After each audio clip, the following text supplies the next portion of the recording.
tardes, ¿cómo están? Bienvenidos a otra edición del Noticiero Central aquí de Canal 9 Noticias.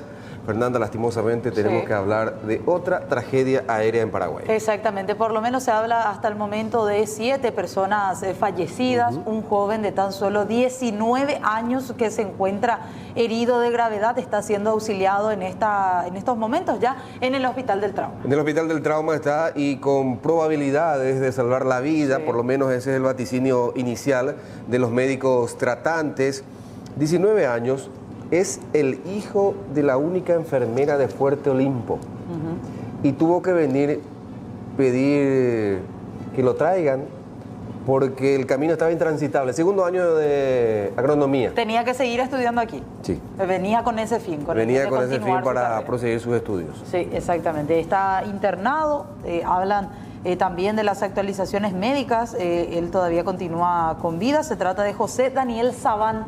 Es la información que trascendió hasta el momento, mientras que también ya se conocen algunos nombres de las personas. Pilotaba esta aeronave Cessna C-402 el coronel Aníbal Pérez.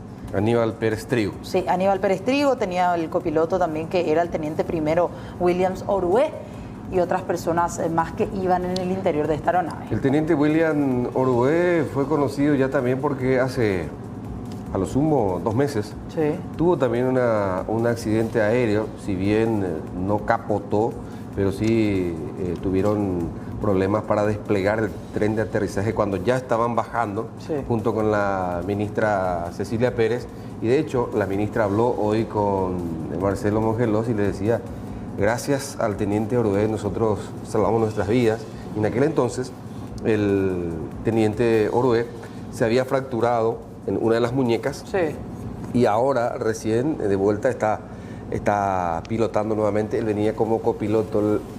Hoy partió esta delegación rumbo a Fuerte Olimpo para reparar la pista porque días atrás un animal, un perro, según explicaban, salió frente a un avión que estaba carreteando y bueno, hubo la colisión. En fin, ese avión, al tratar de esquivar al animal, descompuso, dañó parte de la pista y este equipo fue a realizar los trabajos de reparación. 8:30 aproximadamente salieron aparentemente. De aquí se tenían esas informaciones y posterior a esto se registraba su arribo, nuevamente la vuelta hasta la ciudad de Asunción. No llegaron a la pista del Aeropuerto Internacional Silvio Pettirossi. No se dieron las condiciones lastimosamente, más trasfondos, más detalles de lo que habría ocurrido, de los desperfectos que habrían sufrido, se desconocen hasta el momento y estamos aguardando. 17 horas se había anunciado una conferencia de prensa por parte de autoridades y de voceros de la Fuerza Aérea Paraguaya. Hasta el momento seguimos con equipos periodísticos en toda la zona. Nuestro compañero Alexis Aveiro también, que está aguardando, imaginamos, el ingreso hasta tan solo cierto punto del predio de la Fuerza Aérea en donde se dará esta conferencia. Ahí tenemos imágenes ya incluso del joven que salvó la vida. A ver, les repetimos el nombre del joven de 19 años. José Daniel Sabán. José Daniel Sabán Bacari, 19 años, estudiante tenía que empezar, como ya dijimos, segundo año de agronomía, es el hijo de la única enfermera de allá de Fuerte Olimpo y ella justamente se está trasladando, está buscando la manera de llegar y asistir y estar con su hijo. Claro, fue trasladado, antes de eso pudo identificarse, por eso que se saben también su nombre y apellido, alcanzó a dar su identidad. Posterior a esto quedó inconsciente, fue trasladado en un primer momento al Hospital San Jorge y del Hospital San Jorge que queda ahí nada más, a unos minutos apenas de la sede de la Fuerza Aérea. Posterior de eso fue trasladado hasta el Hospital del Trauma. Vamos a escuchar al militar Leilo Villalba, uno de los voceros de la Fuerza Aérea Paraguaya, acerca de lo acontecido, mientras aguardamos la conferencia de prensa en la cual suponemos van a confirmarse las identidades de los fallecidos, por supuesto, y otros detalles más acerca de esta verdadera tragedia que deja 7 fallecidos y un joven de 19 años sumamente y seriamente herido. aéreo de una aeronave militar, Cessna 402, matrícula 0221, perteneciente al Comando de la Fuerza Aérea. El Comando de la Fuerza Aérea comunica un trágico accidente y también la apertura de una investigación a fin de aclarar las causas que ocasionaron este accidente. ¿El número de tripulantes, cantidad de fallecidos ya se maneja con exactitud, mayor? Esos mayores datos estaríamos brindando ya en cuestiones de minutos, ya que se estaría confirmando, porque es un vuelo de transporte militar. Eso sí, es un vuelo de transporte netamente militar que está realizando operaciones militares. ¿La salida cuál era de esta avioneta? Esta aeronave estuvo operando de Asunción para Puerto Olimpo. ¿Con qué objetivo, mayor? ¿Cuál es el trabajo que estaban haciendo? Transporte de personal militar, señor. Sí. ¿Cuántos son los que salieron de Puerto Olimpo? Esos mayores datos estaríamos confirmando ya en unos instantes, señor.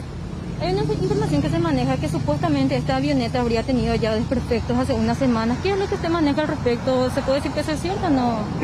No. Definitivamente la Fuerza Aérea va a abrir una carpeta de investigación para esclarecer los hechos y no se maneja ninguna información en cuanto a eso.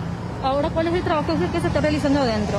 En el momento se está realizando los trabajos de rescate y se está delimitando la zona para evitar cualquier tipo de contaminación en el lugar del hecho. ¿Usted tiene información si hay civiles afectados también por esto? No, por el momento no, señora, y mayores datos estaremos brindando. ¿Esto cayó cerca de una infraestructura? ¿Dónde mismo fue que se dio esto, mayor? Ninguna infraestructura fue dañada. ¿Vehículos también hubo? Mayores datos estaremos aclarando en unos instantes, señor. Acá se va a realizar una conferencia de prensa nuevamente para informar. Asimismo, estaríamos realizando una conferencia de prensa para dar los datos específicos y informarle a la opinión pública en general. ¿Sabe si ya hubo comunicación con los familiares de las víctimas? Aún nada, señorita. Vamos a estar realizando eso en algunos momentos. Mayor, ¿qué horas que salen de Puerto Olimpo? Esos datos vamos a estar confirmando, señor, en unos instantes. Sí. No. 14:30 horas el hecho ocurrió en el predio de la base aérea Ñuguazú. Pero los vuelos Puerto Olimpo Asunción formaban parte un poco de una rutina también que se realizaba. No es de ese tipo de vuelo, señor. Es un vuelo militar, señor. Constantemente van, vienen, o sea, no es, por así decirlo, algo extraño que hagan. No. Es algo cotidiano, señor. Mayor, ¿se dio comunicación cuando partía de Olimpo o acá llegando ya casi a la Mayores base? datos estaremos informando, señor, con exactitud, ya que hasta el momento esto es lo que se maneja, lo que ocurrió en el predio de la base aérea Ñuguazú. Oficialmente hablamos de 2 tripulantes y 4 acompañantes más.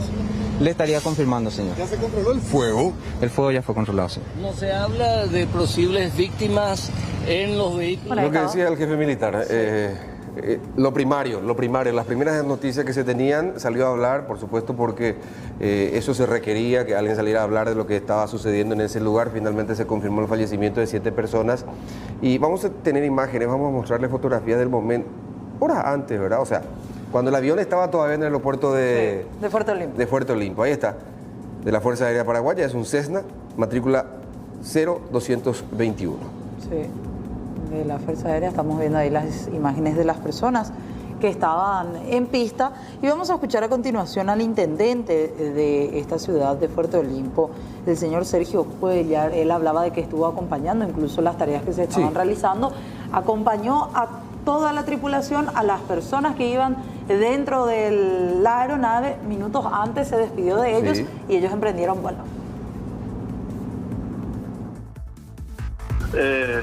Yo estuve con ellos hasta cerca de la 1 de la tarde cuando despegó el avión acá de Puerto Olimpo. Les estuve acompañando los trabajos de verificación que vinieron a hacer acá en la pista de Puerto Olimpo, ¿verdad? De verdad que es una triste noticia para nosotros, ¿verdad? Entiendo. ¿Qué tipo de trabajo de verificación fueron a hacer ellos, intendente?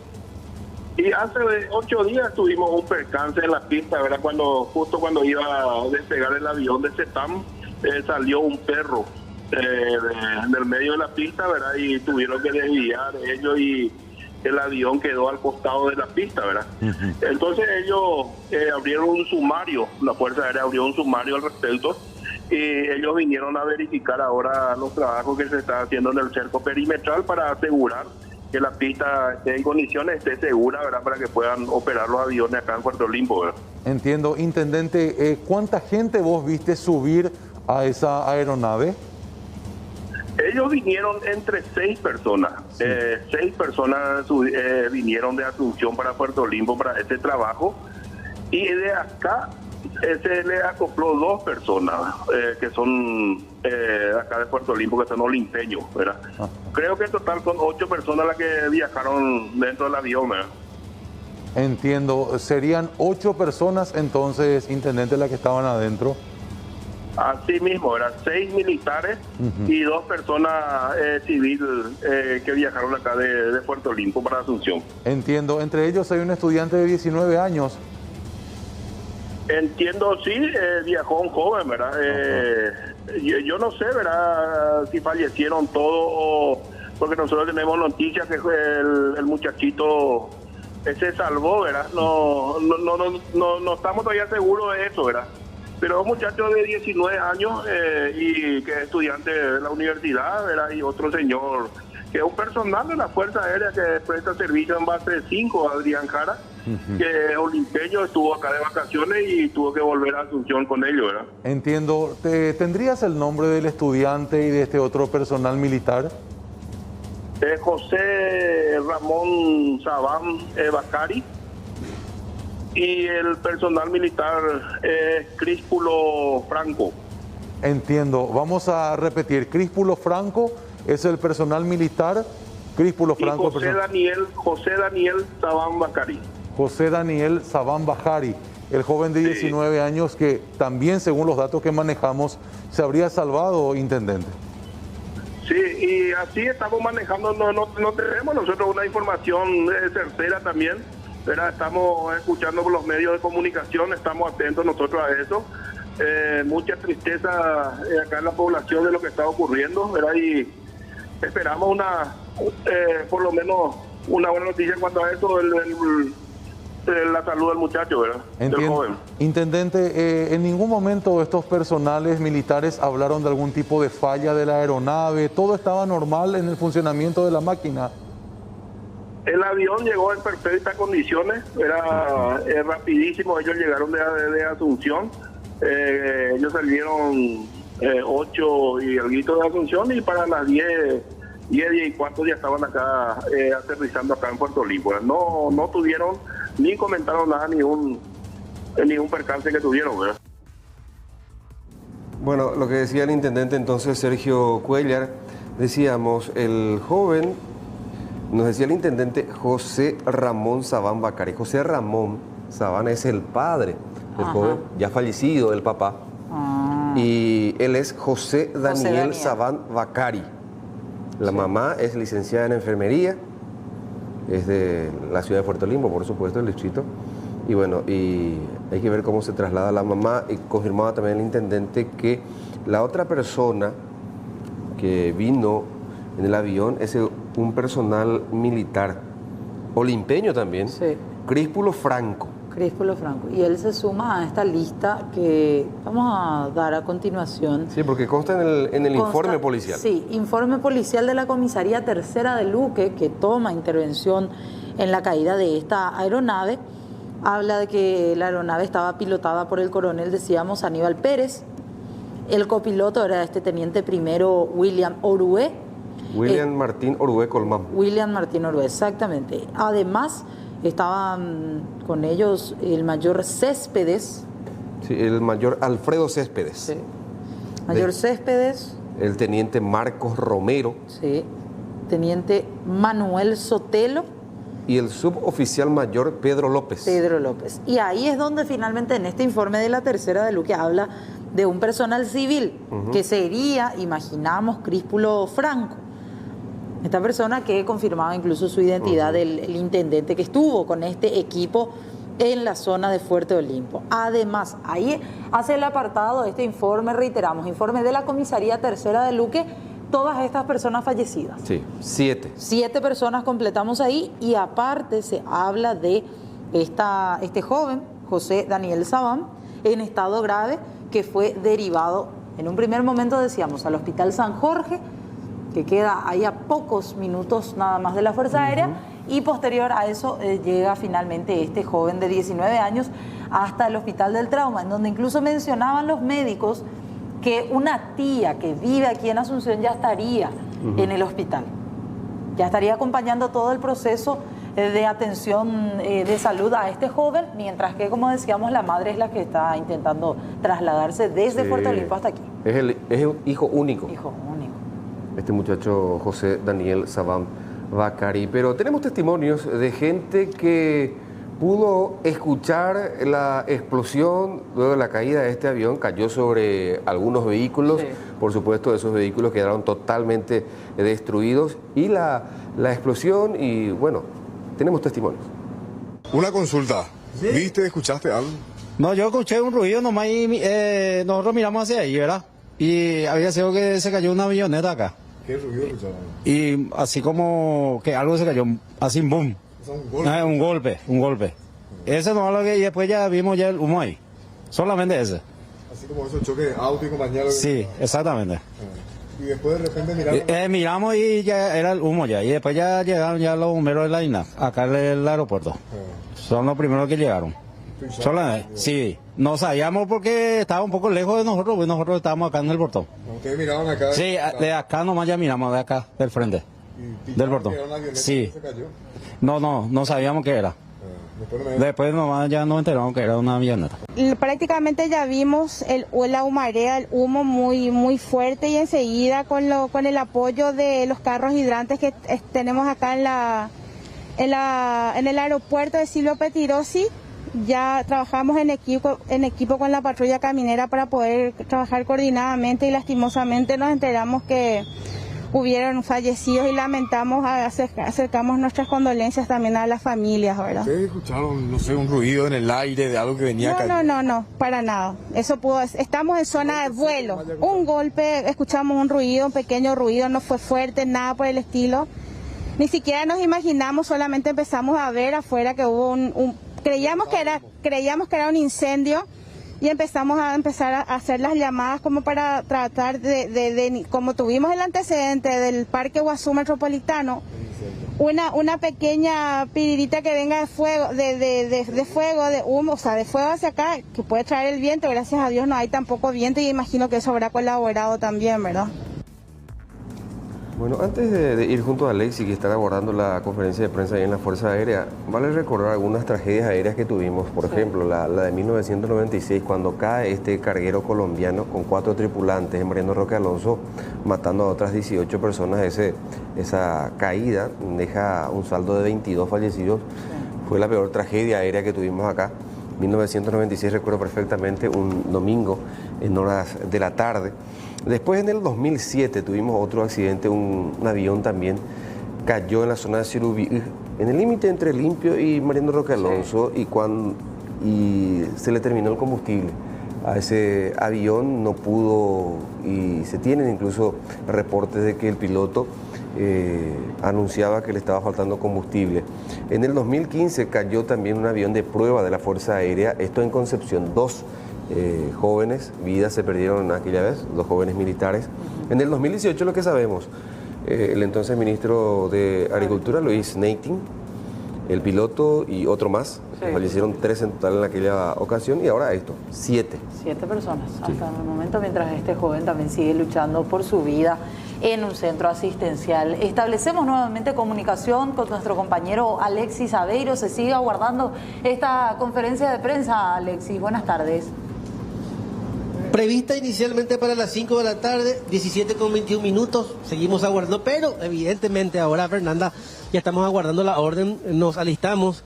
Ya vino el personal militar correspondiente a darnos aviso de que estamos a punto de ingresar de aquí a unos 100 metros aproximadamente, a la par.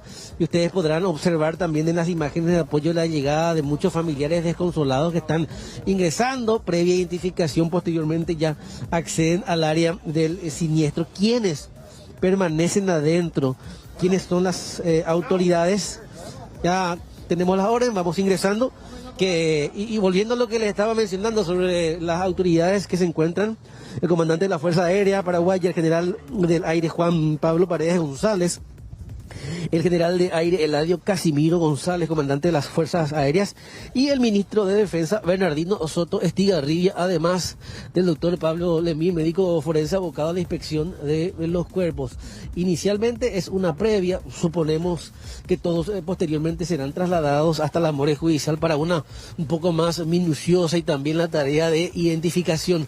Ingresando Aníbal, ingresando Fernanda al lugar en donde se realizará la conferencia de prensa. Si bien inclusive ya ha circulado hasta un informe policial de la comisaría tercera en la cual podemos observar y confirman los nombres de las personas fallecidas, por lo menos una comunicación oficial hasta ahora desde las Fuerzas Aéreas no ha existido, y por eso ellos insistían también horas previas ya en ciertas conferencias de prensa un poco más escuetas, que por respeto a los familiares recién en este punto horario es en el cual ellos darán a conocer los detalles más minuciosos acerca de esta tragedia, este percance aéreo que se producía poco después de las 14.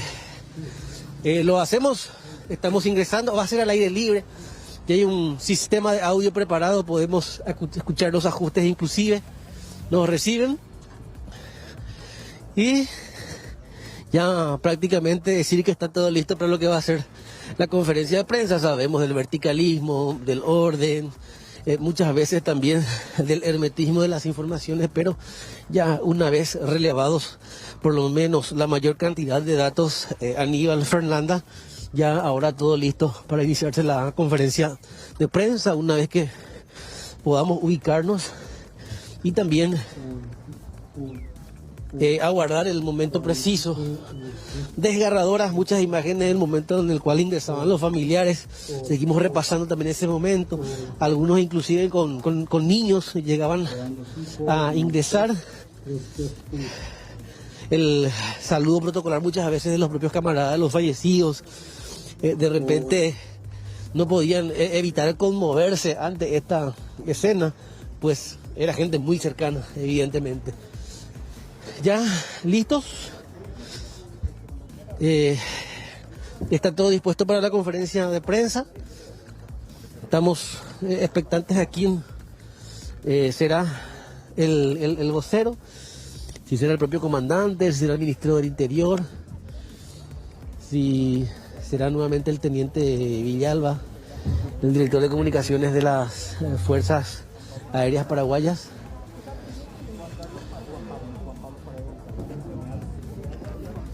Nuevamente están cambiando la tarima, ultimando los detalles. General de Aire Juan Pablo Paredes, reiteramos, General de Aire Juan Pablo Paredes será quien dé la conferencia de prensa.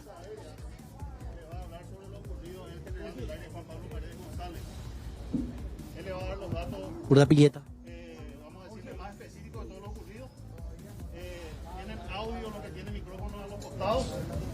Y lo que hacen imágenes, entonces ya tienen su ubicación.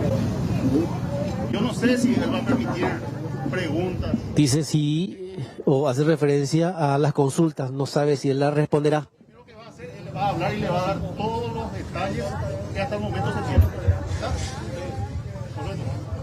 Bueno, Urda Pilleta entonces haciendo referencia a cuál sería el mecanismo de conferencia de prensa. Ya vemos inclusive que está llegando el ministro de Defensa. También reiteramos, es el general de aire quien va a dar la conferencia de prensa, Juan Pablo, en este caso el general de aire, Juan Pablo Paredes González. Ya vemos a toda la comitiva, todo listo para la conferencia de prensa. Lo vemos al general de aire Juan Pablo Paredes González.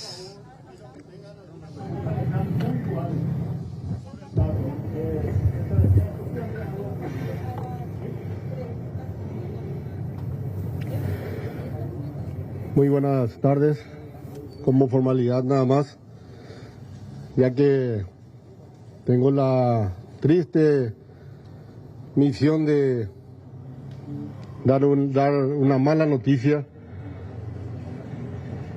ocurrida el día de hoy en un accidente aéreo. En primer lugar, quiero dar mis sentidas condolencias a todos los familiares de nuestros compañeros que nos han dejado. Estamos apenados, estamos dolientes por la pérdida de nuestros compañeros, valiosas vidas humanas, gente profesional. Por supuesto, la ciudadanía necesita saber y que nosotros tenemos la obligación de dar a conocer la versión oficial de lo que ha ocurrido. Y en ese sentido, la Fuerza Aérea ha iniciado una investigación para esclarecer, para saber las razones de este accidente tan penoso, de este trágico accidente que ha enlutado a la familia aeronáutica. La Fuerza Aérea hará todo el acompañamiento necesario a los familiares, a los deudos, a los camaradas, a todos nosotros mismos. Vuelvo a reiterar, estamos muy dolidos por este trágico accidente. Se han perdido 7 vidas humanas. Y la Fuerza Aérea pondrá a disposición todo lo que tenga, todo su material humano, todos sus recursos, para llegar a saber qué pasó, cuál fue el motivo de esto, en colaboración con las autoridades pertinentes, llámese Fiscalía, los médicos forenses, que necesitan y van a necesitar nuestra ayuda en ese sentido. No podemos hasta ahora mismo determinar puntualmente qué ocurrió. Tenemos informaciones de que la operación está en una situación normal, según reportes de la torre de control. No había ningún indicio de que estuvieran en una emergencia, y eso hace que nos pese más aún, porque cuando ocurre o tenemos una situación de emergencia estamos preparados. Sin embargo, algo súbito como esto realmente golpea.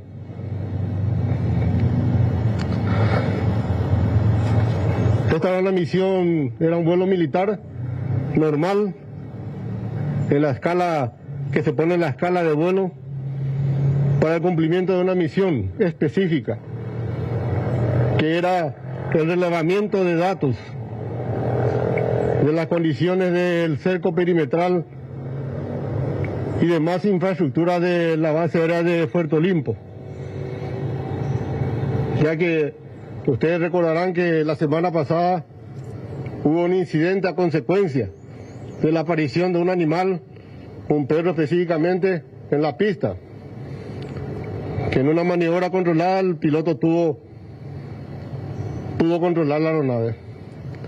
Y a ese menester, este grupo de oficiales y suboficiales fueron el día de hoy para hacer dicho relevamiento. La aeronave es un Cessna 402 de matrícula 0221, año fabricación 1979, con 2 motores y 2 hélices nuevos, y con el mantenimiento realizado como corresponde. Vuelvo a reiterar, la Fuerza Aérea pondrá todo su esfuerzo, todos sus recursos para poder llegar a la conclusión dentro de la investigación de lo que ha ocurrido. Eso preliminarmente es lo que podemos informar, y más adelante, cuando tengamos más informaciones que hacen a este trágico accidente, pondremos a conocimiento de todos ustedes. Consultan acerca de la identidad. Nombres. Bueno, la tripulación estaba compuesta por el coronel diplomado de Comando de Estado Mayor Aníbal Antonio Pérez Trigo, junto con el teniente primero piloto militar William Martín Orué Román. Y como pasajeros iban el mayor diplomado de comando de Estado Mayor Alfredo Darío Céspedes Leighton, teniente primero de aviación Marcos Samuel Romero, teniente de aviación Manuel Guzmán Sotelo Riveros, el suboficial mayor de aviación Pedro Nelson López Morales, el funcionario público Crispulo Almada, y también acompañó un joven de nombre José Daniel Sabán Bacaro, que estaba viniendo para Asunción. General, ¿el avión tenía previsto aterrizar acá donde el Silvio Petirosi? ¿En la pista de acá donde el Silvio Petirosi? En la pista de Silvio Petirosi. Estaba en final. Al momento están trabajando el médico forense, puedo decir el médico Lemir. Pablo Lemir está trabajando junto con la fiscalía y ellos van a determinar si van a ir a la morgue, van a hacer lo que corresponde hacer en este tipo de situaciones para luego disponer de todos lo que va a seguir después. ¿El joven herido en qué carácter venía? El joven herido vino según lo que nos dijeron, vino para un examen que iba a tener en la facultad. El comandante, en uso de sus atribuciones, el comandante de la aeronave al mismo tiempo es comandante del CETAM, el Servicio de Transporte Aéreo Militar. Ustedes saben que la Fuerza Aérea presta servicio a las localidades lejanas que tienen poca accesibilidad, y él en sus atribuciones como comandante le permitió venir para acompañar. ¿A qué hora fue la última comunicación que tuvo con ustedes? Con la torre de control, según los registros, el accidente ocurrió a las 14:35. La última comunicación fue a las 14:34, 34 y medio. Al momento de la caída de la avioneta, ¿ninguna otra persona resultó herida aquí dentro del predio? Aparentemente no, porque los registros que tenemos hablan de 8 personas total dentro de la aeronave y son 7 los fallecidos y uno que está en emergencia médica. ¿Qué se reportó en el último contacto? Que estaba en final. Fraseología normal, fraseología padrón, que tenía un tráfico a la vista, que estaba en primer turno. La torre de control le autorizó a entrar al final con tráfico a la vista, lo cual reportó el piloto que tenía tráfico a la vista y se estaba acomodando para final. ¿Cuándo fue la última vez que entró al taller esta avioneta? Esos detalles le puedo dar más adelante, pero sí estaba con los mantenimientos al día. ¿Está en esa etapa del vuelo? ¿Qué altura más o menos es? En esa etapa del vuelo, ¿a qué altura o desde qué altura podría? Bueno, usted puede observar ese avión que vaya ahora mismo. Eso va en descenso para llegar a pista. Póngale 100 metros, 180, dependiendo del tipo de avión. 300 pies aproximadamente.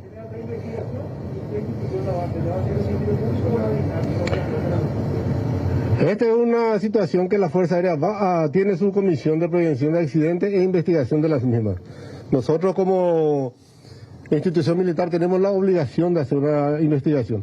La DINAC, yo sé, y hablé con el señor presidente de la DINAC, pone a disposición nuestra todos los medios que pueda hacer útil en la investigación. Inicialmente, ¿qué tiempo lleva esta investigación en base a la experiencia anterior?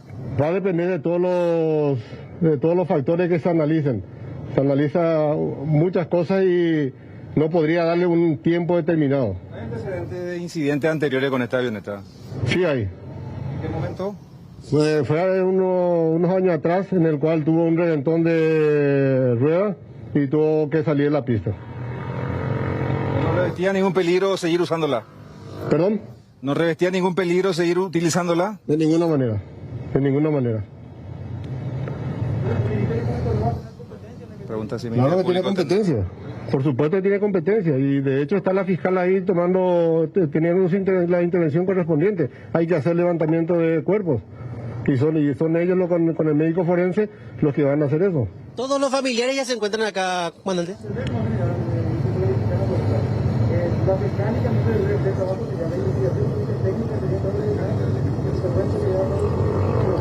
No, la Fuerza Aérea va a hacer su propia investigación. Como le dije, nosotros tenemos un departamento de prevención de accidentes aéreos que la finalidad última es saber las causales de un accidente determinado. Tendría que preguntarle a usted a la INAC si ellos van a abrir una investigación, ¿verdad? Porque finalmente también en el ámbito aeronáutico todos los accidentes son de interés del campo aeronáutico, porque con ellos lo que se busca es evitar que vuelvan a ocurrir los accidentes.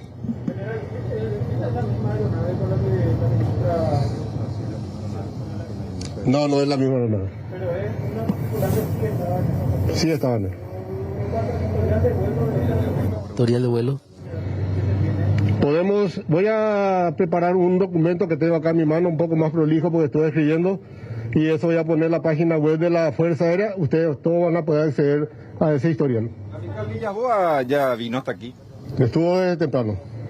¿Para cuántas personas era esta avioneta, general? Tiene capacidad para dos tripulaciones y 6 personas. El mensaje a la familia, comandante. ¿Mensaje a la familia? De la familia Lo que dije al principio, estamos muy adoloridos, mis más sentidos pesan. Yo como comandante de la Fuerza Aérea soy el más afectado. Porque es su familia también, evidentemente. Así mismo. Muchas gracias a todos. Bueno, de esta manera entonces culmina la conferencia de prensa, detalles más específicos, la confirmación oficial de las personas que fallecieron, en este caso la mayoría del personal militar, un funcionario público y este joven estudiante quien resultó herido. 7 fallecidos en total. Se retira nuevamente al área en donde se produce el siniestro, en donde continúa el trabajo del Ministerio Público, también ya de algunos peritos iniciales y así también por sobre todo del departamento forense, porque algunos cuerpos necesariamente tendrán que ser derivados a la morgue judicial. Claro, así mismo. Ahora, Alexis, ¿se reportó de otros daños que hubo ahí en tierra? ¿Cuántos vehículos, por ejemplo, fueron consumidos por las llamas también? En tierra, afortunadamente y de manera inicial, no se reportó ninguna persona herida. En total fueron 4 los vehículos siniestrados. No hay un daño a la estructura, salvo una parte o una zona similar a esta que estamos observando en imágenes, rodeada de árboles, y el mosaico que forma parte de las calles internas de las fuerzas aéreas de la nación. Lo relevante de esta conferencia de prensa entonces, Alexis, es que no hubo señales de emergencia de parte del avión que capotó finalmente. Se abre un sumario para indagar todos los detalles y confirman las identidades de los 7 fallecidos, además del herido. Te dejamos un rato, Alexis, porque vamos hasta el hospital de traumas. También en el miembro inferior derecho, en izquierdo también se ve la clavícula con fractura. El parénquima cerebral en la tomografía no presenta lesiones objetivables que revistan gravedad. Y tiene contusión pulmonar bilateral, que sí, eso es grave dentro de la contusión pulmonar. En abdomen, por lo menos nosotros en las imágenes de tomografía no objetivamos aún nada. De hecho, él es un paciente que tiene horas de su siniestro, está en las primeras horas.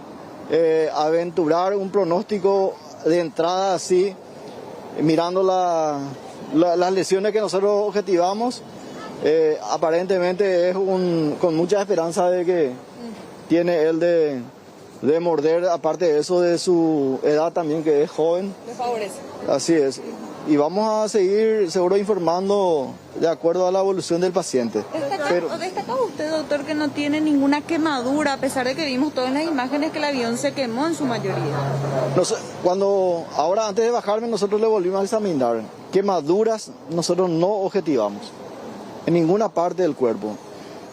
Las fracturas son los que evidentemente predominan sus miembros. Y también lo importante es que en el cerebro no evidenciamos nosotros lesión de gravedad, por lo menos de entrada. Por supuesto que un paciente que tiene una caída de altura en velocidad, uno calcula en caída, ya en descenso, y que impacta contra un elemento fijo, en este caso que es el suelo, siempre produce lesiones que a veces en las primeras horas de las imágenes no se ve, pero después se objetiva. Entonces, pero por lo menos hemos conversado con sus familiares. Nosotros Transmitimos esperanza porque dentro de lo grave tenemos por lo menos signos positivos de respeto de ciertas estructuras orgánicas de la anatomía de este joven. Entonces, ¿nos podrías reiterar así los órganos más dañados? ¿Qué es lo que a ustedes más les preocupa? La contusión pulmonar siempre es de gravedad en cualquier trauma. Tiene contusión pulmonar bilateral y más de entrada las demás estructuras, las fracturas son todas reducibles y de buen pronóstico. Ahora, lo que uno no puede descartar sangrados en segundos tiempos son de los tejidos blandos, ya sea vaso, ya sea hígado o el mismo cerebro. En este momento esas estructuras están respetadas. ¿Se podría decir, doctor, que su estado de salud es reservado pero favorable dentro de todo? Su estado es de gravedad pero con esperanzas. ¿Qué mencionó también la tía? ¿Pudiste conversar con ella también? Es una persona que aparentemente vino acá a Asunción para estudiar. Él venía a cursar el segundo año en la Facultad de Ciencias Agrarias. Inclusive nos mostró con cierto orgullo su tía que él tenía un ingreso en el año 2020 en el lugar número 11 dentro de la Facultad de Ciencias Agrarias. Es un muchacho que evidentemente estuvo de vacaciones por allá y subió en el avión para venir a continuar sus estudios. Sí. Sí. Oriundo de Puerto Rico. ¿Usted es la pariente, señor? No, es compañero, amigo de mi hijo. ¿Compañero de tu hijo? Sí. No soy familiar, es amigo de mi hijo, sí. Bueno, él vive en Puerto Limpo. ¿Qué supieron? ¿Cómo se enteraron, señora, de esto? A mi hijo le avisaron enseguida, porque mi hijo pasó las vacaciones con él en Puerto Limpo. Él vive en Puerto Limpo con la mamá y la abuela, ajá, sí. Y estaba viniendo aquí para hacer sus gestiones de la universidad, para el segundo año de ingeniería agronómica. Y sí, más que eso, ¿no saben? ¿Él tiene familiares que residen aquí en Asunción? En Capiatá y en Itagua, sí. ¿Que es el familiar que se encuentra acá? Sí, sí, así mismo. Y mi hijo que está acá, que le estoy esperando para tener más novedades, porque los amigos de nuestros hijos son como nuestros hijos, ¿verdad? Son nuestros sobrinos. ¿Nombre, por favor? Rocío Busquiza. Muchas gracias. Bueno, no sé si tienen alguna duda, compañeros, referente también al estado de salud. Ya explicaba que es reservado pero estable dentro de todo, favorece la edad por sobre todo de este chico. No hay peligro de muerte por lo que entendimos, Ale, ¿eh?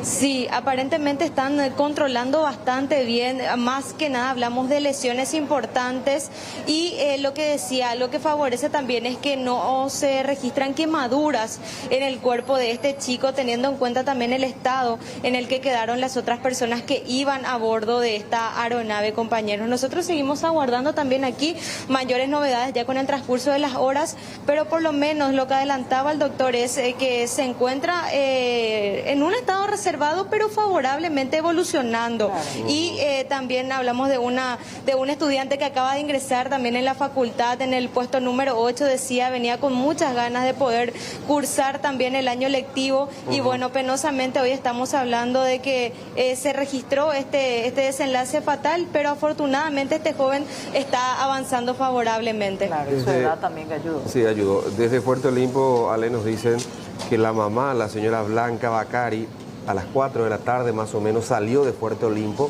en una camioneta. Hay inclemencias del tiempo y tiene 7 horas de viaje desde Puerto Limpo hasta Loma Plata y desde allí al menos 4 a 5 horas para llegar hasta la capital del país. O sea, unas 10, 11, 12 horas de camino. Noche madrugada ya estará llegando seguramente. La señora, este joven que tenía aparentemente familiares, decía esta mujer que era su conocida en zona de Capiatá. Tiene otros familiares más, José Daniel Sabán, este joven de 19 años. Estamos compartiendo de hecho ahí también las fotografías en el costado derecho de la pantalla de esta persona que decía, Ale, todavía tiene un pronóstico reservado, pero con posibilidades de ir evolucionando con el correr de las horas. Exactamente, una buena noticia se podría decir dentro de todo, realmente cómo va avanzando también el estado de salud de este joven. No obstante, nosotros aquí vamos a seguir. Decían que estas horas son bastante cortas realmente desde que ocurrió el percance hasta ahora, entonces también lo que se pueda desarrollar con el correr del tiempo. Decía que con los exámenes de imágenes inclusive aún no se podría determinar algunas cosas, pero nos imaginamos que, y esperamos, mejor dicho, que también esto vaya continuando, vaya progresando favorablemente para él. Seguimos nosotros aguardando aquí también. Gracias Alejandra Pereira desde el Hospital del Trauma con actualización de lo que hace referencia a este joven de 19 años. Volvemos contigo, Alexis Aveiro. El panorama, ¿desde dónde te encontrás? Evidentemente, por tratarse de un predio militar, una vez culminada la conferencia de prensa ya debemos retirarnos y nuevamente montar la guardia desde donde corresponda. Tengo entendido que ya prácticamente la mayoría de los familiares se encuentran en el interior, siguiendo muy de cerca el trabajo del laboratorio forense. Solo algo que quería acotar con respecto a la última comunicación con la torre de control. El siniestro se produce 14:35 y 32, casi 3 minutos antes fue la última comunicación y aparentemente no se había reportado ninguna anormalidad, por lo menos. Eso es lo que mencionan con respecto a esa última comunicación. 14:32, entre 34 aproximadamente mencionaba el comandante de la Fuerza Aérea que se daban estas últimas comunicaciones. Daban incluso vía libre para que baje al Silvio Pettirossi.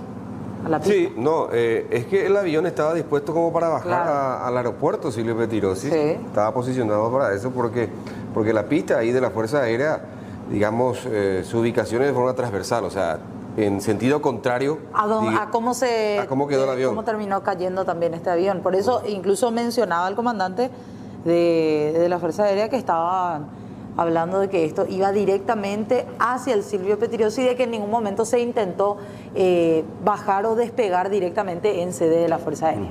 Así mismo. Bueno, gracias Alexis, estamos muy al pendientes de lo que vaya ocurriendo en ese sitio todavía, ¿sí? Hasta luego. Hasta luego. Bueno, y tenemos que hablar de estas informaciones. Estuvimos conversando también con la ministra de Justicia, Cecilia Pérez. Ella, meses atrás, cuando sufría también un accidente, un percance aéreo. Hace 2 meses más o menos. No mucho. A ver, te confirmo. Para octubre. Sí, 16 de octubre. Y 3 meses. 3 meses. Y el piloto de aquel entonces fue el teniente William Orué. Sí.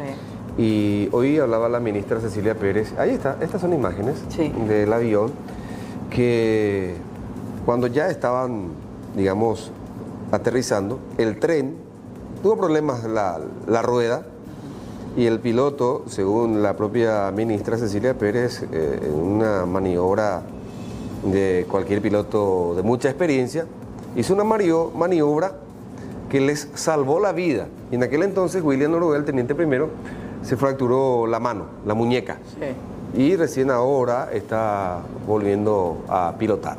Había una nota incluso remitida por Cecilia Pérez de fecha 22 de octubre.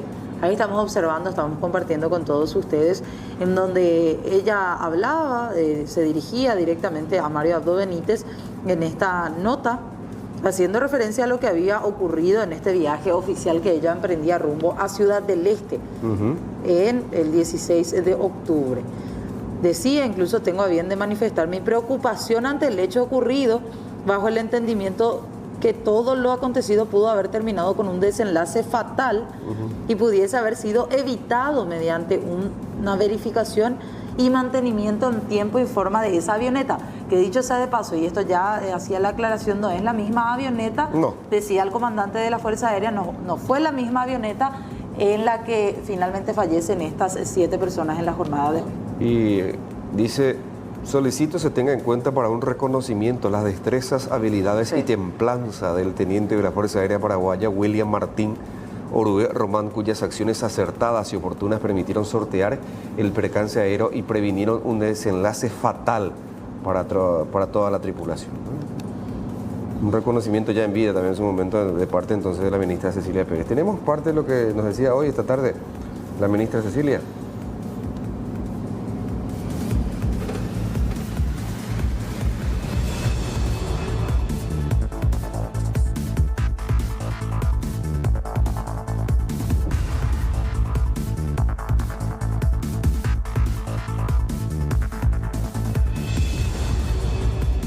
realmente es una noticia muy trágica y para mí muy desagradable, ¿verdad? Porque yo en aquella oportunidad ya afirmé que si no era por su habilidad, nosotros hubiéramos tenido otro final en esta oportunidad y nos salvó la vida a todos.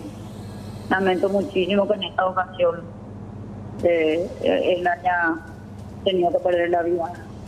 Es terrible realmente, ministra, esto que estamos compartiendo contigo y con toda la teleaudiencia. Incluso el copiloto William habría sufrido una lesión, creo, a la altura del brazo, la muñeca, como consecuencia de aquel accidente que tuvieron. Sí, él se rompió la mano y la nariz también, pero la operación de la mano se tuvo que hacer porque él tenía un problema de no podía maniobrar en los aviones, ¿verdad? Sí. Tenía que usar su mano para poder volar y no podía usar, entonces tuvo que operar, hizo una operación de la mano de que era la que se había roto en aquella oportunidad. Entiendo. En algún momento dado, posterior a ese inconveniente que tuvieron, ministra, ¿pudiste hablar con William? ¿Qué te dijo? ¿Qué puedes recordarnos de aquella vez?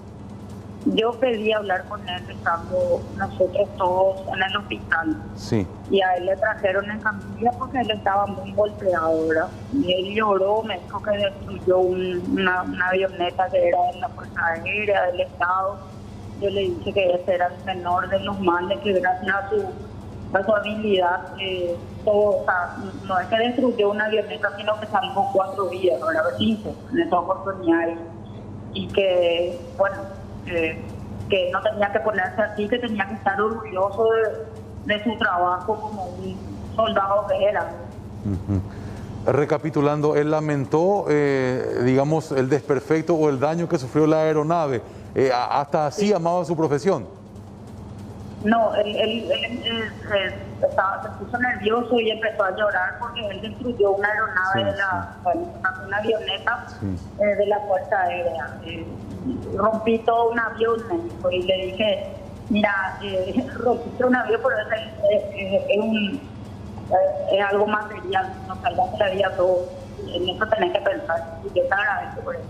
Y después yo envié una nota al presidente de la República como comandante en jefe de la Fuerza Armada al respecto. ¿Cómo lo catalogaste? Me regalaron después en el siguiente vuelo que hice, me regalaron en agradecimiento justamente él estaba de reposo porque se había operado en la mano, pero el que era copiloto en esa oportunidad y el comandante ahí de la Fuerza Aérea me dijeron, me regalaron un ramo de flores, ¿verdad? Por el tiempo que tuve de reconocerle su trabajo en esa ocasión. Bueno, reiteramos, era lo que manifestaba la ministra de Justicia, Cecilia Pérez, haciendo referencia a uno de los fallecidos, el teniente primero William Orué, quien en ese momento, en el accidente que ella había sufrido, pilotaba la aeronave. En esta ocasión estaba sirviendo como copiloto de esta terrible tragedia. Más detalles de esto y mucho más vamos a tener en instantes. Ahora hacemos una pausa y ya venimos.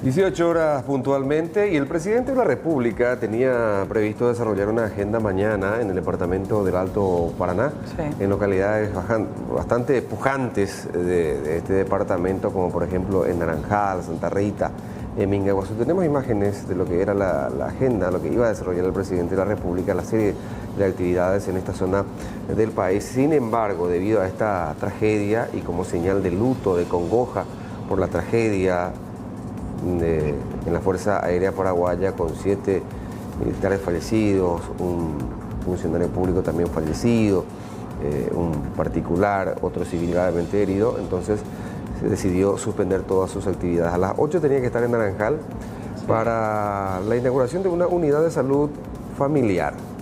También en Santa Rita. En Santa Rita para lo mismo, ¿verdad? Sí. Sí, todos relacionados a ámbito de la salud, tanto en Naranjal como en Santa Rita. En Santa Rita iba a desplegar, a ver, ¿cuántas actividades más? Dos actividades, después iba a trasladarse hasta Mingaguazú, donde tenía previsto el mayor número de actividades a partir de las 10 de la mañana. Sí, 4 actividades tenía que realizar en zona de Mingaguazú, relacionadas al INDER, tierras de de asentamientos, también tenía que inaugurar otra USF, tres inauguraciones más de unidades de salud familiar, todas estas actividades en señal de luto que quedan suspendidas. Suspendidas totalmente por parte del presidente de la República.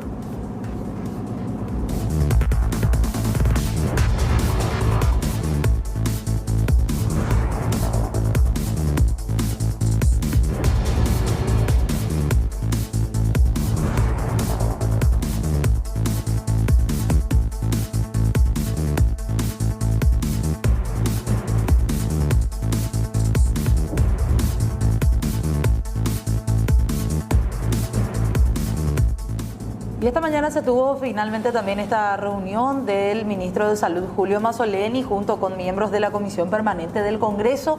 Se habló tema vacunas, principalmente. Y se informó nada nuevo. Nada nuevo. O sea, bajo el se informó lo que todos ya sabemos. Se informó que no se sabe. O sea, que las vacunas llegan a la segunda quincena, no sabemos si al inicio o al final. Sí. No sabemos cuántas dosis van a venir, ni cuándo. ¿Y qué más? ¿Y eso? Y en consecuencia ni cuándo empieza la vacunación, ¿verdad? Claro, no se sabe finalmente. Mañana, ¿y cuánto? 12 horas. Estamos a 12 horas de que inicie el periodo de inscripción para personales de blanco. El personal de salud se empieza a inscribirse, ¿eh? Sí, desde las 7, un poco antes de las 7 aparentemente ya va a estar habilitado este parámetro, este punto en específico, esta subdivisión en la web del Ministerio de Salud para que se inscriban todos los personales de blanco. Pero ¿qué pasa? No hay fecha de arribo de las vacunas, no se sabe finalmente cuántas dosis. La senadora de Siren Masi criticaba duramente este punto porque mencionaba, hay demasiados voceros en el Ministerio de Salud. Criticaban también, el senador Antonio Barrios también decía, por lo menos tenemos que tener 1, 2 y nada más, porque salen muchas personas por parte del Ministerio de Salud a tirar una gran cantidad de informaciones que después ya termina sin entenderse cuál es el dato concreto. Mencionaba Julio Mazzoleni, sin datos todavía con respecto a cuántas serán las dosis ni si llegarán primero las vacunas mediante el mecanismo COVAX o mediante las negociaciones con el Fondo Ruso de Inversión. Hablaba sobre esto y hablaba también sobre el regreso a clases en la siguiente nota. ¿Es posible determinar la cantidad exacta de dosis que van a llegar en la primera partida? No, porque no depende de nosotros, ¿verdad? Como les explicaba a ellos, nosotros sabemos el volumen total que van a llegar. Lo que no sabemos es, como sabemos que van a venir en forma fraccionada, no puedo anticipar cuántas. En el caso de Paraguay, el primer lote asegurado es aproximadamente de 357.000 dosis de vacunas AstraZeneca, pero cómo van a llegar esas vacunas, en qué fraccionamiento, es lo que no puedo decir porque la información no la tengo por parte del mecanismo COVAX. Lo que le decía la legisladora sobre el riesgo de iniciar las clases presenciales, ¿hay posibilidad de que se reevalúe esa decisión de iniciar? Mira, yo respeto mucho su opinión, hay mucha evidencia científica en contra. Como he mencionado en varias ocasiones, el daño que se da en términos no solamente pedagógicos, de bienestar de nuestros chicos, hasta de su seguridad. Y me parece que es hora de que nosotros pongamos en perspectiva y que le pongamos en el centro de nuestras políticas a nuestros niños también. ¿Es el criterio que se inicien las clases presenciales, ministro? Semipresencial. Eso también quiero hacer una aclaración bien pertinente. Hay protocolos estrictos que establecen un número reducido de personas, de aquellos niños que decidan con sus padres o que sus padres decidan que vuelvan, y otros van a hacer la modalidad virtual. Es absolutamente opcional. El próximo 15 de febrero, el lunes 15 de febrero, será una fecha clave y estarán expectantes desde el Ministerio de Salud con respecto a la decisión de la Organización Mundial de la Salud. Tienen que dar la preaprobación para la utilización en uso de emergencia de las vacunas de AstraZeneca, las vacunas de Oxford. En esa jornada empezará finalmente a asentarse postura. ¿Por qué? Y esto vamos a escuchar que Julio Mazzoleni incluso hablaba de que para que estas vacunas de AstraZeneca lleguen a nuestro país vía mecanismo COVAX, se tiene que tener el ok de la OMS. Después de un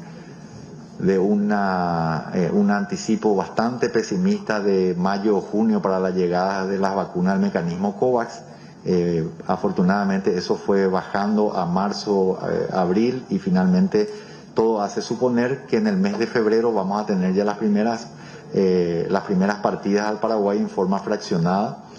Esto se debe a que el día lunes 15 de febrero la Organización Mundial de la Salud va a tratar específicamente la preaprobación de la vacuna AstraZeneca, que es la que está anticipada como la primera vacuna que llegaría al Paraguay por vía del mecanismo COVAX, ¿verdad? También el cronograma de nuestras actividades, que hace a un trabajo realmente intenso de todos nuestros equipos, nos da cuenta de que el día lunes, y como efectivamente se dio, hemos presentado 63 vacunatorios óptimos para el inicio de la campaña, que tenemos la capacidad de poder ampliar o reducir la frecuencia de vacunación y la cantidad de vacunaciones.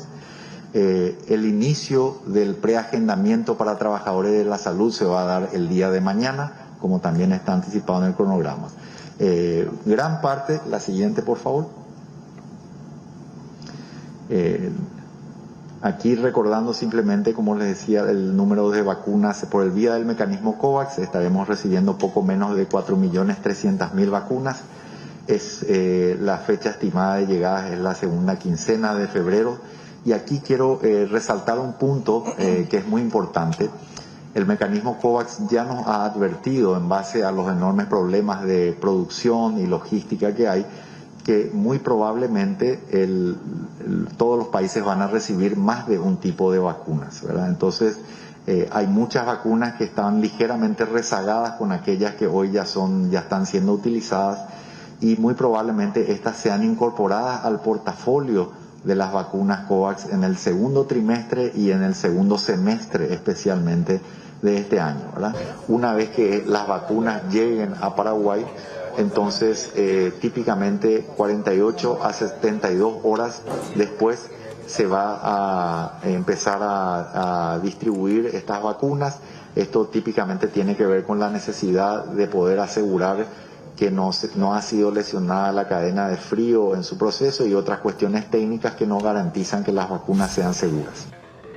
Cambiamos de tema para hablar del famoso Roque Puiguazú. Según la policía, integrante de las más famosas bandas de asaltantes responsables de los grandes atracos en nuestro país. Finalmente, agentes del Departamento de Investigaciones del Área Central detuvieron a Roque Jacinto González, más conocido como Roque Puiguazú, en persecución a un asalto en perjuicio a una estación de servicios. Recuerdan ustedes, el caso le mostrábamos ayer en la ciudad de Itá.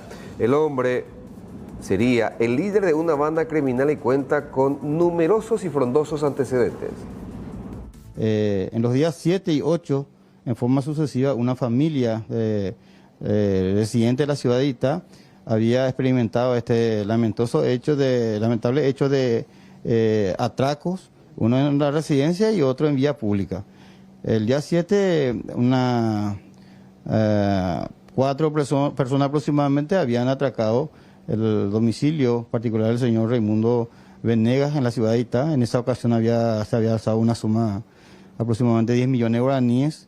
No era el botín que ellos buscaban, entonces persistían, volvieron, y el día de ayer, cuando la hija del señor Venegas se estaba dirigiendo a una entidad bancaria para hacer un depósito, fue interceptado por estos criminales, y gracias a una pronta reacción y aviso que le dieron al hermano de la víctima de que un vehículo le siguió a la hermana, él había hecho lo mismo, le había seguido a su hermana y llegó casi inmediatamente después de haber perpetrado el atraco esta persona, y embistió al vehículo en que se estaban desplazando estos criminales. Perdió el control y una vez que habían abandonado el vehículo, ellos se internaron en una zona boscosa. Rápidamente se pudo la reacción policial, jurisdiccional, que prácticamente cercaron, y en esa ocasión se pudo proceder a la detención, a la aprehensión de 2 personas, los autores identificados como Diego Rubén Duarte Sanabria. Había recuperado recientemente su libertad por un hecho de robo agravado en perjuicio de una tabacalera, donde había cumplido recientemente una condena de 8 años. Y de Eliseo Ferreira Sanabria, otra persona con varios antecedentes, domiciliado en la ciudad de Caballero. La cédula, él se identificó a los intervinientes, pero Cuando uno de los intervinientes le identifica, le dice, no, usted Roque Puiguazú. Ya le conoce. Era un conocido, entonces no tuvo otra alternativa que admitir de que se trata de Roque Jacinto González. Roque, dicen que vos participaste en los 2 últimos asaltos en mi casa, ¿es cierto? Todo es mentira. Todo es mentira. Roque, ¿qué puedes decir? ¿Qué decís con respecto a las identidades que tenías contigo que no te pertenecían, Roque? No entiendo de qué estás hablando. ¿Quién es esa cédula que tenías contigo y que presentaste a la policía? No sé. ¿Vos estás involucrado en el asalto y tal, Roque? No, señor. Tengo forma de mostrar. ¿Tenés forma de mostrar? Sí. Sabías que tenías orden de captura, ¿verdad? Ah, como le expliqué, muchacha. Tengo video todo donde estuve. ¿Tenés videos? Está tranquilo, Ustedes saben que mi nombre en cualquier lugar, mi nombre salta mucho porque soy un delincuente que ya me dejé de esa, esos son pasados ya. Así como les expliqué hace rato, tengo forma de demostrar, soy inocente. Vine acá en Asunción para hacerme un tratamiento, tengo problemas, tengo piedra en la vesícula y para eso vine acá en Asunción, nada más. ¿Y con respecto al asalto al banco en Liberación San Pedro?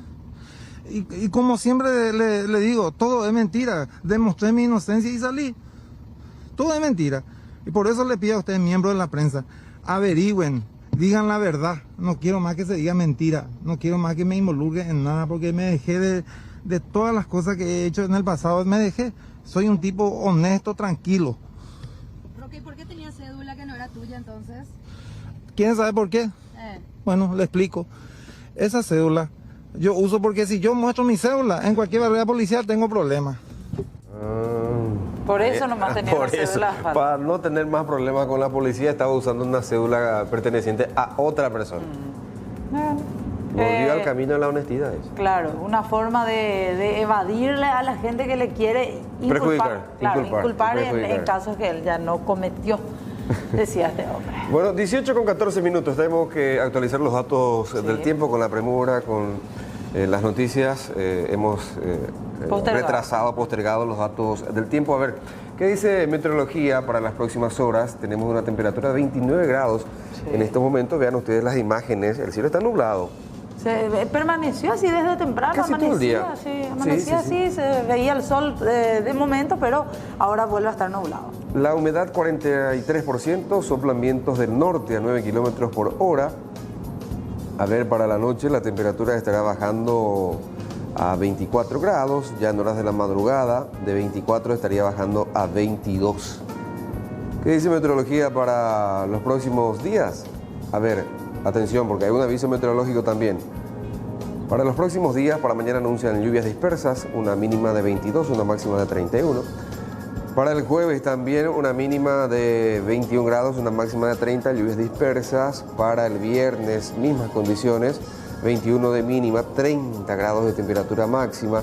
Y para el sábado, sí, tormentas eléctricas, 21 grados de mínima, 29 de máxima. Y decíamos que hay un aviso meteorológico, Fernando. Exactamente, el fenómeno esperado de este aviso habla de lluvias moderadas con tormentas eléctricas igualmente moderadas, vientos moderados y la ocasional caída de granizos. Este informe, que fue emitido hoy a las 16:55 minutos, poco antes de las 5 de la tarde, hablaba de un núcleo de tormentas aisladas que continúan sobre el área de cobertura. No se descarta que de manera puntual se generen fenómenos de tiempo severo durante esta tarde, tarde de martes 9 de febrero, departamentos afectados: Guairá, centro y sur de Caaguazú, Caazapá, norte y sur de Ñembucú e Itapúa. Y hablando justamente de Itapúa, la información, y vean ustedes estas imágenes que nos llega desde la zona de Fram y Capitán Miranda. Si bien la lluvia no fue tan intensa, tan copiosa, lo que llamó la atención fue la caída impresionante de granizos.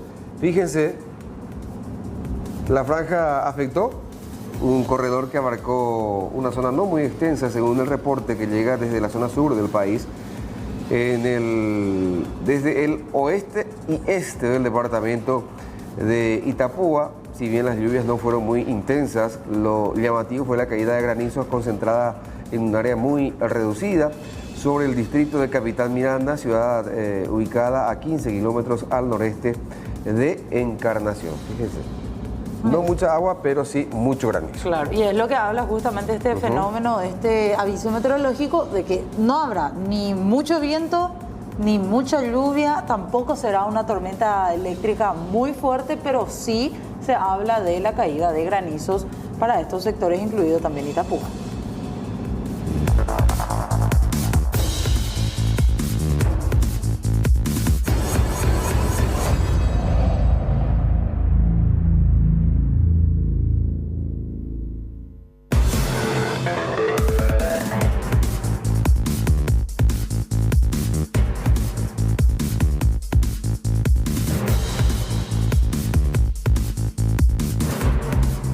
Y a pesar de que continúan las denuncias y la gente denuncia mucho más y la policía está mucho más activa en el combate a este tipo de delitos, hay gente que sigue recurriendo a la extorsión. Un operativo fiscal policial derivó en la detención de 2 supuestos extorsionadores. Esto en la ciudad de Ñemby. Agentes antisecuestros realizaron una entrega vigilada y lograron detener a estas personas. El fiscal Federico Delfino comentó que la investigación comenzó a raíz de una denuncia.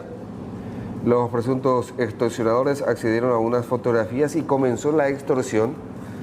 En los primeros tiempos, la víctima accedió a entregar lo que los extorsionadores venían solicitándole, hasta que con el tiempo lo solicitado aumentó y la víctima ya no pudo más. Sí. Los 2 hombres, hermanos, tenían en su poder al momento de la detención el dinero que fue fotocopiado, por supuesto, por disposición judicial, como para que sirva de elemento incriminatorio de estos 2 supuestos extorsionadores. Lo que decía el fiscal Federico Delfino. A raíz de una denuncia formulada por una persona de sexo femenino, se montó una entrega vigilada, previamente se fotocopió el dinero que iba a ser entregado a los extorsionadores. Y bueno, junto con personal del Departamento Antisecuestro de Personas de la Policía Nacional, al momento de entregarse ese dinero, se procedió a la detención de estas 2 personas que son hermanos y que estaban extorsionando a la víctima con el fin de no divulgar fotos íntimas de la misma. Anteriormente, días antes, ya habían sacado aproximadamente de la víctima cerca de 5 millones de guaraníes, ¿verdad? ¿Ellos obtuvieron la fotografía a través de las redes sociales? A través de las redes sociales, inclusive parecería ser que estaban entablando una relación que iba mucho más allá de la amistad, por decirlo así. Y bueno, y luego esto es que comienza la extorsión a la víctima propiamente dicho, ¿verdad? ¿Son hermanos los detenidos? Son hermanos, uno de ellos es el que contacta con la víctima, y el otro es el que en connivencia van a retirar el dinero. Se pudo detener a estas personas, se incautaron los teléfonos celulares de donde estaban realizándose los mensajes a través de distintas plataformas de mensajería, de redes sociales, así como también de la plataforma WhatsApp. Y bueno, tenemos todas esas evidencias y en las próximas horas vamos a proceder a la imputación, ¿verdad? Vamos a analizar principalmente los teléfonos celulares de estas personas detenidas para ver si es que habría otras personas que hayan sido víctimas de extorsión por parte de estos hermanos, ¿verdad? ¿No tienen antecedentes? Creo que sí, uno de ellos está con antecedentes, pero no recuerdo cuál hecho. ¿Ya estuvo en la cárcel? ¿O? No sabría decirte, no sabría. Ahora vamos a recabar toda esa información. La mujer ya previamente me mencionó, fiscal, ya transfirió dinero a la... Transfirió ya aproximadamente 5 millones de guaraníes en varias oportunidades. En varias oportunidades. Le seguían pidiendo más. Le seguían pidiendo y el último, que es lo que deriva en la detención ahora de estas personas, ya le exigieron 28. Presidentes y miembros de casas de cambios diversas de nuestro país se reunieron hoy con autoridades de CEPRELAT y del Banco Central del Paraguay. Recordemos, hace días ellos vienen manifestando su postura en contra de un artículo en específico, el 32 de la resolución 248/2020, que establece nuevos requisitos para las personas que quieran hacer transacciones y cambios de divisas en nuestro país. Mencionan que esto puede llegar a hacer que los clientes se terminen volcando por el mercado cambiario informal, que puede perjudicar muy gravemente a las casas de cambio de nuestro país, teniendo en cuenta que se establecen mayores restricciones, requisitos, una presentación también bastante engorrosa, dicen ellos, de documentos para todas las personas que vayan a realizar transacciones de cambios que alcancen o superen los $1.000. Ellos piden el cambio de este artículo en específico de la normativa. Vamos a escuchar a continuación cuál es la posición. Realmente lo que nosotros no tuvimos de acuerdo desde el comienzo, desde el proyecto de esta resolución, es los montos establecidos, que es 3 salarios mínimos, que son $953. O sea que si una persona va con $1.000 a la casa de cambio, no podemos cambiarle $1.000 si es que nos lleva la justificación de los fondos. O sea, de dónde sacó, si tiene sueldo de $5.000, de $2.000, o si vendió algún bien para tener ese dinero. Y eso tiene que presentar. Todo eso tiene que presentar para cambiar $1.000. Entonces la gente se rehuye, ¿no? Entonces la gente sale y cambia en las puertas de las casas de cambio, ¿verdad? Entonces eso realmente empeora la situación, ¿verdad? Empeora la imagen del país. Y también perjudica a las casas de cambio, bueno, por no poder atenderle a nuestros clientes, entonces nos quedamos fuera de competencia. Y nosotros pedimos ahora, hicimos un estudio técnico donde realmente a nosotros podemos seguir trabajando y seguir compitiendo en el mercado. Necesitamos que nos den, por ejemplo, 30 salarios mínimos para operaciones únicas, que viene a ser más o menos $9.600, $9.800, y el acumulativo en 6 meses a 50 salarios mínimos, que sería unos $15.000. Eso es fundamentado también en la recomendación del GAFI. Y a consecuencia de eso es que 2 casas de cambio anunciaron el cierre de varias agencias, porque es lamentable ver que no puede atender al cliente y que salga en la puerta a hacer cambios. Y muchísimos casos hay en todo el país. A partir de $1.000 ya tenemos la obligación de sacar la fotocopia de cédula y llenar una ficha donde se le pide más datos, pero son datos que puede el cliente aportar en el momento, ¿verdad? Lo que el cliente no puede aportar en el momento es el origen del dinero o la justificación de ese dinero que tiene en ese momento, que puede ser $1.000, $2.000 o $3.000. Esa es la dificultad que tenemos. Cuando le pedimos el origen es donde la gente dice, bueno, no tengo, pero no voy a estar mostrándole a usted. Necesito ahora ya el dinero. Necesito rápido, y entonces salen a cambiar en la calle. O si no, tienen que volver a su casa o a su oficina a traer. Y eso, aunque la CEPRELAD dice que le podemos dar 60 días de plazo, pero lo que pasa es que son miles de clientes que operan a ese nivel. ¿Y cuántos miles van a fallar y que no van a cumplir ese compromiso de decir te voy a enviar después en 30 días, en 15 días, en 8 días? Y ahí nosotros vamos a entrar en una falta donde ellos van a sancionarnos, van a multarnos, ¿verdad? Bueno, ellos piden el cambio, la modificación basándose incluso a normativas de GAFI, era lo que mencionaba. Exactamente, pero hay una posición asumida por CEPRELAD y Banco Central. No van a haber modificaciones, en todo caso algunos ajustes, digamos, pero cambios no. Y todo esto se hace en el marco de la revisión que va a hacer GAFILAD, pero la visita de los examinadores de GAFILAD prevista para los días 17 al 31 de marzo próximo, finalmente se postergó. Se postergó por 6 meses. La tercera vez que se posterga esta visita de examinadores a nuestro país, teniendo en cuenta que hay todavía restricciones sanitarias que permanecen en los países miembros del equipo evaluador que tiene que llegar al Paraguay. Directamente están temerosos debido a nuestra situación epidemiológica.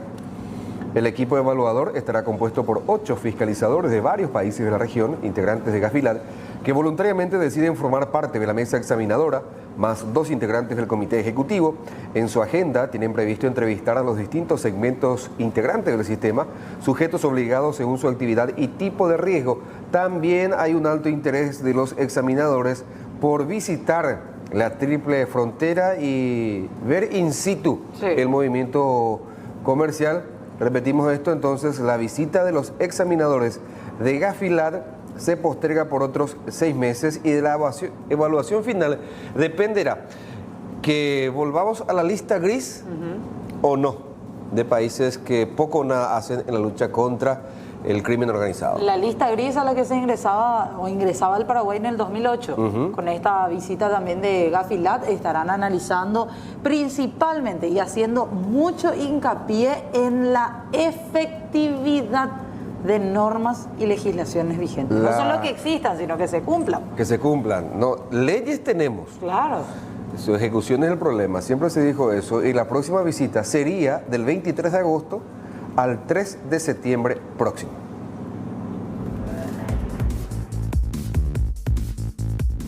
Estrena la nueva Hyundai Creta 2020 con la promo 0 kilómetros de ultra integral y sumarle más calidad a todos tus recorridos con tus compras desde 20.000 guaraníes en las estaciones adheridas. Ya participas del sorteo. Para consultar las bases y condiciones del sorteo, encontrarnos en nuestras redes sociales como Integral PY, promo válida desde el 20 de octubre, pasado ya, hasta el 20 de marzo de este año. Recarga calidad y ganá con Integral. Y vamos a hablar de una buena noticia. Vamos a conocer esta verdadera historia de vida, la historia y el testimonio de un joven bombero, Héctor Valdés, de Villa Elisa. Él es un verdadero héroe que quedó en silla de ruedas luego de intentar salvar a un motociclista que había sido arrastrado por el raudal. Su discapacidad no le impidió correr al llamado del servicio durante el incendio en Petropar, donde estuvo asistiendo y combatiendo con sus colegas. Escuchamos y conocemos la historia de vida de este bombero verdaderamente ejemplar.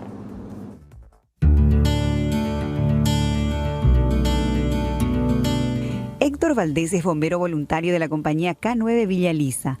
Su vocación de servicio es de familia, por lo que nunca escatima esfuerzos para ofrecer lo mejor de él a su comunidad. Fue así que el pasado 17 de diciembre, durante una intensa lluvia, acudió al servicio de búsqueda de un joven arrastrado por los raudales y durante el operativo cayó desde unos 3 metros en medio de unas piedras, accidente que le provocó fracturas en ambos tobillos. Entiendo que llegué al suelo, ¿verdad? Piso unas piedras, el agua por la cara, ¿verdad? Suelto mi equipo, mi descensor, y ahí es donde caigo a la piedra más abajo, ¿verdad? Yo caigo 3,5 metros, un poquito más, menos, y donde sufro la fractura de ambos tobillos, ¿verdad? El lugar era, de difícil acceso. Entonces, ¿qué pasa? Yo, como me doy cuenta que ya no voy a salir por el mismo lugar donde entré, me suelto el equipo y voy nadando aguas abajo para que pueda ser rescatado por mis mismos camaradas, ¿verdad?, que estaban en el servicio. Una vez que salgo, ahí es donde un oficial, ¿verdad?, nos indica que encontraron algo en el río, ¿verdad? Entonces, sin pensar 2 veces, ¿verdad?, fuimos otra vez todo el personal hasta el Paso Medín, que es la playa de Villa Elisa, y ahí es donde se encuentra realmente el cuerpo de esta persona, ¿verdad? Lamentablemente. Y para mí ahí termina el servicio, ¿verdad? Entonces de ahí es donde, vamos a decirle, empieza mi calvario, ¿verdad? Es el quitarme las botas, ¿verdad?, porque el pie estaba hinchado, y ya dirigirme hasta un centro asistencial, ¿verdad? Fui al centro asistencial y donde al hacerme la tomografía de ambos pies, es ahí donde el médico me dice que tengo las dos piernas con los tobillos fracturados. La prueba de fuego de este joven bombero fue aquel domingo 31 de enero, cuando amanecimos con la noticia de que Petropar se incendiaba. Héctor permanecía en su silla de ruedas, no podía movilizarse, pero igual acudió al servicio para ayudar a sus camaradas y asistir a los pobladores que estaban en riesgo. Fue algo que cambió mi vida, ¿verdad? Cambió totalmente mi vida, el pasar de hacer solo una actividad tan simple como ir al sanitario, ¿verdad? Hoy tenía que hacerlo con personas que me ayuden, ¿verdad? Y luego hubo el incendio de Petropar, ¿verdad? Llegó el mensaje en el grupo de la compañía y nadie creía, ¿verdad? Hasta que pasaron un video, ¿verdad?, Y es ahí donde una hermana que también es bombero, mi hermana mayor, va al siniestro, ¿verdad? Va al siniestro y yo decido evacuar a mi familia. Evacuar a mi familia porque en su momento hice una pasantía laboral en esa institución, ¿verdad? Y sabía los riesgos a los que estábamos expuestos. Siempre pensamos dónde íbamos a correr si es que Petropar se incendiaba, ¿verdad? Y yo noté, o sea, mirar desde afuera lo que es la actividad bomberil también tiene su don porque te ayuda a, vamos a decirle, a mejorar, ¿verdad? Y para después darle una mejor calidad de servicio a la gente. Con la vocación que lo traemos de raíz, ¿verdad? Desde que tengo memoria siempre es bombero, ¿verdad? Mi papá es bombero, mis tíos son bomberos, fundadores del cuerpo bombero, mis abuelos, primos, o sea, todos estamos en la institución, ¿verdad? Muchas veces la gente te dice ¿qué ganan?, ¿verdad? Y esa satisfacción de saber que le ayudaste a alguien es mucho más que recibir plata. Un dinero que lo gastas y va y viene, pero esa satisfacción de que alguien te dice gracias, ¿verdad? Acá tengo un niño, se me acercó y me dice, yo te veo como un héroe, y a mí eso me chocó, ¿verdad? Tengo 11 años y la primera vez que me pasa eso. Y choca y te emociona. Orgulloso que estás de ser bombero, de haber participado, de haber estado al lado de tu compañero, de tu camarada. Y la verdad que sí. Después sentimos esa emoción de la ciudad. La ciudadanía se acercó, brindó con su globo en mano las criaturas, ¿verdad? Y eso reconforta y te dice que estás haciendo tu trabajo y lo estás haciendo bien. Un mensaje para la ciudadanía, ¿verdad? Que siga siempre aportando con el bombero, porque el bombero va a estar cuando ellos lo soliciten, ¿verdad? Y que las puertas están abiertas. Las puertas están abiertas para la gente que quiere prestar, quiere ser bombero, ¿verdad? La academia inicia en febrero, ¿verdad? Entonces, instar a la gente que pueda dar su grano de arena y también, ¿verdad? Al Estado, ¿verdad? Si puede ayudar también para el personal bombero. Nosotros no pedimos un salario, ¿verdad? Pero sí pedimos un seguro, ¿verdad? Pedimos un seguro para que situaciones como esta no nos caiga como agua fría, ¿verdad? No nos caiga como agua fría, sino que por lo menos ya tenemos algo donde podemos recurrir en caso de un accidente al cual también estamos expuestos. Héctor lleva más de 2 meses sin poder caminar y su anhelo es recuperarse totalmente para así continuar con su don de ayuda a los demás desde su compañía. Su testimonio nos da un gran ejemplo de lucha y amor al servicio que tienen los bomberos y evidencia la necesidad de que estas personas al servicio incondicional de la ciudadanía tengan un seguro para situaciones como las de Héctor, pues todos saben que en situaciones de siniestro, tragedias, percances o catástrofes, los bomberos son los primeros en llegar, buscando siempre priorizar la vida de los que se encuentran en peligro.